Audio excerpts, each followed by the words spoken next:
طاجن سي فود.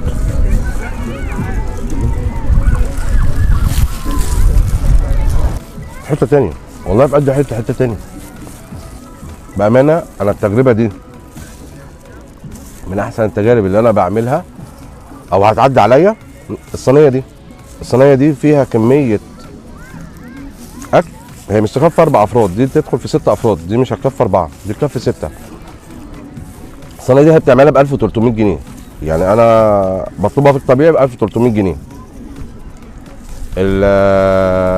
انا بنصحكم بامانه مدام رشا، انت لو حبيت تفكر تاكل، لا كل من عندها. شابو ليك يا نيمو بامانه، الاكل الله اكبر عليه ويسلم ايديكي. ويا رب اكون قدمت لكم حاجه كويسه النهارده، وان شاء الله استنونا في تجربه جديده في مطعم جديد. سلام.